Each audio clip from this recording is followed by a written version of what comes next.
নমস্কাৰ এই মুহূৰ্তত আমাৰ হাতত আহি পৰিছে কেইবাটাও বিগ ব্ৰেকিং নিউজ আমি ৰাজ্যৰ লগতে দেশৰ বিভিন্ন খবৰসমূহ আপোনালোকলৈ আগবঢ়ালো দিবলৈছো এই মুহূৰ্তত এটা বিগ ব্ৰেকিং নিউজ বহিৰাজ্যলৈ কামৰ প্ৰলোভনেৰে নি অসমীয়া যুৱতীক দলবদ্ধ ধৰ্ষণ এটা মাহে আমিৰ হুছেইনৰ নেতৃত্বত দলবদ্ধ ধৰ্ষণ অসমীয়া যুৱতীক ঢেকিয়াজুলিৰ পৰা অৰুণাচললৈ শ্ৰমিক হিচাপে লৈ গৈছিল অসমীয়া যুৱতীগৰাকী আমিৰৰ নেতৃত্বত দলবদ্ধ ধৰ্ষণ কৰি থৈ যায় যুৱতীগৰাকীৰ বাসগৃহত পৰৱৰ্তী পৰ্যায়ত স্বাস্থ্যৰ অধিক অৱনতি ঘটি মৃত্যু হয় যুৱতীগৰাকীৰ ৰাজ্য কপোৱা এই কাণ্ডৰ আমিৰ হুছেইনক উচিত শিক্ষাৰ দাবী ৰাইজৰ দিবলৈছো এই মুহূৰ্তৰ আন এটা বিগ ব্ৰেকিং নিউজ 1 কোটি পৰিয়ালৰ বাবে আহিল এক অতিকৈ সুখবৰ এতিয়াও চৰকাৰী পকীঘৰ লাভ কৰা নাই নেকি আপুনি তেন্তে এই খবৰ আপোনাৰ বাবে দৰিদ্ৰ আৰু নিম্ন মধ্যবিত্ত পৰিয়ালৰ নিজা পকীঘৰৰ সপোন পূৰণ কৰিবলৈ কেন্দ্ৰ চৰকাৰে আৰম্ভ কৰিছে PMAY U 2.0 অৰ্থাৎ প্ৰধানমন্ত্ৰী আৱাস যোজনা আৰবান 2.0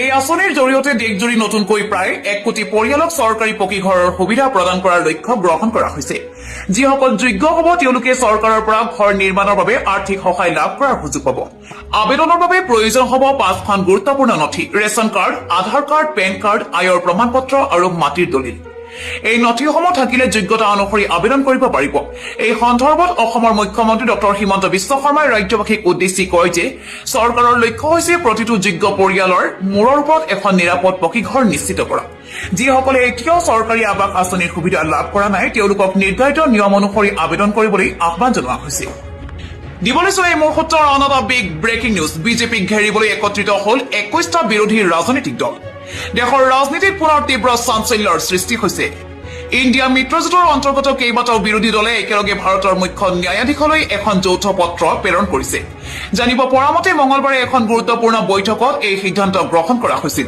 তাৰ পিছতে 21টা বিৰোধী ৰাজনৈতিক দলৰ উদ্যোগত এই পত্ৰ প্ৰেৰণ কৰা হয় পত্ৰখনত ডিএমকে আম আদমি পাৰ্টিকে ধৰি কেইবাটাও বিৰোধী দলৰ সমৰ্থন আৰু স্বাক্ষৰ আছে বৈঠকত উপস্থিত সকলো পক্ষই 5টা গুৰুত্বপূৰ্ণ বিষয়ত সৰ্বসন্মতিক্ৰমে একমত হোৱা বুলি জানিব পৰা গৈছে এই যৌথ পত্ৰত ইভিএম ব্যৱস্থা ভোট চুৰিৰ অভিযোগ নিৰ্বাচনী ৰিগিং আদি বিষয়ত স্বাধীন আৰু নিৰপেক্ষ তদন্তৰ দাবী উত্থাপন কৰা হৈছে ইয়াৰ লগতে নিট আৰু CBSE পৰীক্ষা কেন্দ্ৰ কৰি উত্থাপিত বিসংগতি আৰু অনিয়মৰ অভিযোগৰ বিষয়টো গুৰুত্ব সহকাৰে উত্থাপন কৰা হৈছে এই পদক্ষেপক লৈ দেশৰ ৰাজনীতিত নতুন বিতৰ্কৰ সূচনা হৈছে দিবলৈছো এই মুহূৰ্তৰ আন এটা বিগ ব্ৰেকিং নিউজ গুৱাহাটী মহানগৰীত সংঘটিত হৈছে এটা নাবত নাশ্ৰুত কাণ্ড ভিক্ষাৰীয়ে জুলুঙত ভৰাই ৰাখিছিল 37 কেজিৰ সোণ ফাদিল অক্ষয় বানখৰীৰ সোণ সৰবৰাহৰ তথ্য আৰক্ষীৰ জেৰাত উন্মোচিত হৈছে বিস্ফোৰক তথ্য শাৰীৰিকভাৱে অক্ষম আছিল অক্ষয় বানখৰী খাৰঘুলিত ভিক্ষাৰীৰ বেশত আছিল সৰবৰাহকাৰী অক্ষয় পূৰ্বেও 3বাৰ 20 কিলোগ্ৰাম সৰবৰাহ কৰিছিল অক্ষয় বানখৰীয়ে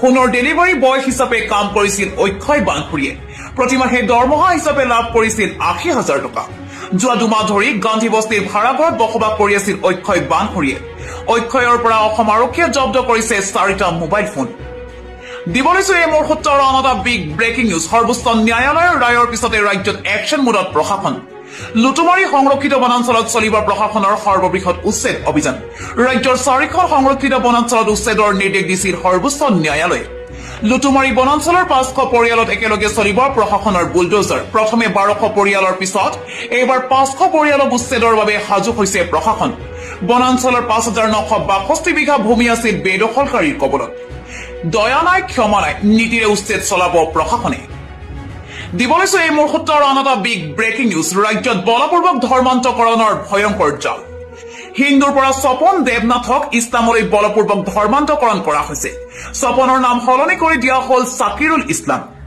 হুছেইনাৰা বেগমৰ ফেক্টৰীত কাম কৰিবলৈ আহোঁতে এই ভয়ংকৰ ঘটনা ৰূপহীহাটৰ শিঙিমাৰীত চিকনি চুপাৰীত কামৰ বাবে আহিছিল স্বপন দেৱনাথ ৰূপহীহাটৰ শিঙিমাৰীত চিকনি চুপাৰীত কামৰ বাবে আহিছিল স্বপন দেৱনাথ স্বপন দেৱনাথক পৰিয়ালৰ সৈতে বিচ্ছিন্ন কৰোৱা হৈছিল যোগাযোগ স্বপনৰ পৰা কাঢ়ি লোৱা হৈছিল হাতত থকা মোবাইল ফোন সুযোগ বুজি ত্ৰিপুৰাত থকা পৰিয়ালৰ সৈতে ফোন কৰিছিল স্বপন দেৱনাথে ত্ৰিপুৰাৰ হিন্দু সমাজৰ উদ্যোগত উদ্ধাৰ স্বপন দেৱনাথক দিবলৈছো এই মুহূৰ্তৰ এটা বিগ ব্ৰেকিং নিউজ নগাঁৱৰ ওচৰত মূৰ দুৱালে অসম চৰকাৰে গৌৰৱ গগৈৰ বিস্ফোৰক মন্তব্যক লৈ ৰাজ্যত তীব্ৰ চাঞ্চল্য মৰিয়নিৰ অসম নাগালেণ্ড সীমান্তৰ নগাজংকা অঞ্চলত পুনৰ সৃষ্টি হৈছে উত্তেজনাময় পৰিস্থিতি অভিযোগ অনুসৰি অসমৰ ভিতৰত চলি থকা এটা পথ নিৰ্মাণৰ কামত নগা লোকসকলে বাধা প্ৰদান কৰে কেৱল সেয়াই নহয় জব কাৰ্ড আঁচনিৰ অধীনত কাম কৰি থকা শ্ৰমিকসকলকো কাম বন্ধ কৰিবলৈ বাধ্য কৰা হৈছে বুলি অভিযোগ উত্থাপন কৰা হৈছে।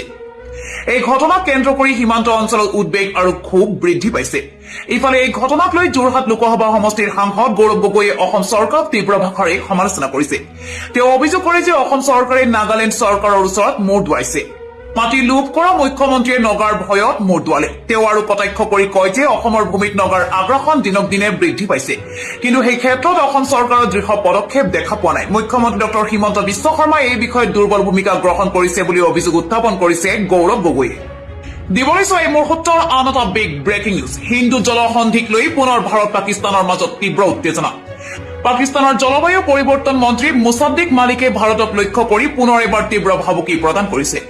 2025 চনৰ পহলগাম সন্ত্ৰাসবাদী আক্ৰমণৰ পিছত ভাৰতে হিন্দু জলসন্ধি স্থগিত ৰখাৰ সিদ্ধান্ত লোৱাৰ পিছৰে পৰা এই বিষয়টোক কেন্দ্ৰ কৰি দুই দেশৰ মাজত উত্তেজনা অব্যাহত আছে। এইবাৰ পাকিস্তানৰ মন্ত্ৰীগৰাকীয়ে ভাৰতক হুংকাৰ দি কয়, যদি কোনোবাই পাকিস্তানৰ প্ৰাপ্য পানী বন্ধ কৰিবলৈ চেষ্টা কৰে তেন্তে তাৰ হাত কাটি দিয়া হ'ব। তেওঁ দাবী কৰে যে পাকিস্তানৰ অংশৰ পানী কোনো পৰিস্থিতি বন্ধ কৰিবলৈ দিয়া নহ'ব আৰু নিজৰ পানীৰ অধিকাৰ ৰক্ষাৰ বাবে পাকিস্তানে যিকোনো মূল্য দিবলৈও সাজু আছে। মুছাদ্দিক মালিকে লগতে কয়, পানী আমাৰ জীৱন ৰেখা আৰু আমাৰ ৰঙা ৰেখা। তেওঁৰ মতে পাকিস্তানৰ জল অধিকাৰ আন্তঃৰাষ্ট্ৰীয় আইনৰ অধীনত সুৰক্ষিত আৰু সেই অধিকাৰত আঘাত হলে পাকিস্তানে কঠোৰ পদক্ষেপ ল'ব। এতিয়া ডাঙৰ প্ৰশ্ন হ'ল, পাকিস্তানৰ এই তীব্ৰ ভাবুকিৰ পিছত ভাৰতে কি উত্তৰ দিব? হিন্দু জলসন্ধিক লৈ দুই পৰমাণু শক্তিধৰ দেশৰ মাজত উত্তেজনা আৰু অধিক বৃদ্ধি পাব নেকি? সমগ্ৰ বিশ্বৰ দৃষ্টি এতিয়া ভাৰত পাকিস্তানৰ এই নতুন সংঘাতৰ ওপৰত। দিবলৈ এই মুহূৰ্তৰ আন এটা বিগ ব্ৰেকিং নিউজ। অৰুণোদয় হিতাধিকাৰীসকলৰ বাবে আহিল এক ডাঙৰ আপডেট। আগষ্ট মাহৰ পৰা নতুন পদ্ধতিৰে বিতৰণ কৰা হ'ব অৰুণোদয় আঁচনিৰ ধন। ৰাজ্য চৰকাৰে হিতাধিকাৰীসকলৰ সুবিধাৰ কথা লক্ষ্য ৰাখি ধন বিতৰণ ব্যৱস্থাত কিছু নতুন পৰিৱৰ্তন আনিবলৈ পদক্ষেপ গ্ৰহণ কৰিছে। আগষ্ট মাহৰ পৰা যোগ্য হিতাধিকাৰীসকলৰ বেংক একাউণ্টত অধিক স্বচ্ছ আৰু ডিজিটেল পদ্ধতিৰে অৰুণোদয় আঁচনিৰ ধন জমা কৰা হ'ব। ইয়াৰ ফলত ধন লাভত হোৱা বিলম্ব, ভুল বা অন্যান্য সমস্যাসমূহ হ্ৰাস পাব বুলি আশা প্ৰকাশ কৰা হৈছে। বেংক একাউণ্ট, আধাৰ লিংক আৰু KYC তথ্য সঠিকভাৱে আপডেট কৰি ৰাখিবলৈ আহ্বান জনাইছে। যিসকল মহিলাই অৰুণোদয় আঁচনিৰ অধীনত ধন লাভ কৰি আছে তেওঁলোকৰ বাবে এই নতুন ব্যৱস্থা অতি গুৰুত্বপূৰ্ণ। সেয়েহে আগষ্ট মাহৰ সকলো প্ৰয়োজনীয় নথি আৰু বেংক সম্পৰ্কীয় তথ্য পৰীক্ষা কৰি ল'বলৈ পৰামৰ্শ দিয়া হৈছে। অৰ্থাৎ আগষ্ট মাহৰ পৰা অৰুণোদয় আঁচনিৰ ধন লাভৰ পদ্ধতিত আহিব এক নতুন অধ্যায়। হিতাধিকাৰীসকলে যাতে কোনো অসুবিধাৰ সন্মুখীন নহয় তাৰ বাবে চৰকাৰৰ নতুন নিৰ্দেশনা মানি চলাটো অতি প্ৰয়োজনীয়। দিবলৈ এই মুহূৰ্তৰ আন এটা বিগ ব্ৰেকিং নিউজ। সংসদৰ বৰ্ষাকালীন অধিৱেশনত উত্থাপন নহয় 6 জনগোষ্ঠীৰ জনজাতিকৰণ বিধেয়ক। গুৱাহাটীত অনুষ্ঠিত জনজাতি পৰিক্ৰমা বিভাগৰ পৰ্যালোচনা বৈঠকত গুৰুত্বপূৰ্ণ সিদ্ধান্ত গ্ৰহণ কৰা হৈছে। 6 জনগোষ্ঠীৰ জনজাতিকৰণৰ প্ৰসংগক লৈ গুৱাহাটীত উপস্থিত কেন্দ্ৰীয় জনজাতি পৰিক্ৰমা মন্ত্ৰী জুৱেল ওৰাম, অসমৰ জনজাতি উন্নয়ন মন্ত্ৰী ডক্টৰ ৰণোজ পেগু আৰু শীৰ্ষ বিষয়াবৰ্গৰ সৈতে অনুষ্ঠিত বিশেষ বৈঠক। মন্ত্ৰী গোটে দাখিল কৰা প্ৰতিবেদনৰ ভিত্তিত হ'ব বিস্তৃত আলোচনা। দীৰ্ঘদিন ধৰি অমীমাংসিত হৈ থকা 6 জনগোষ্ঠীৰ জনজাতিকৰণৰ দাবীক লৈ গুৰুত্বপূৰ্ণ পদক্ষেপ। বৈঠকৰ সিদ্ধান্তই জনজাতিকৰণ প্ৰক্ৰিয়াৰ পৰৱৰ্তী দিশ নিৰ্ধাৰণত তাৎপৰ্যপূৰ্ণ ভূমিকা গ্ৰহণ কৰিব।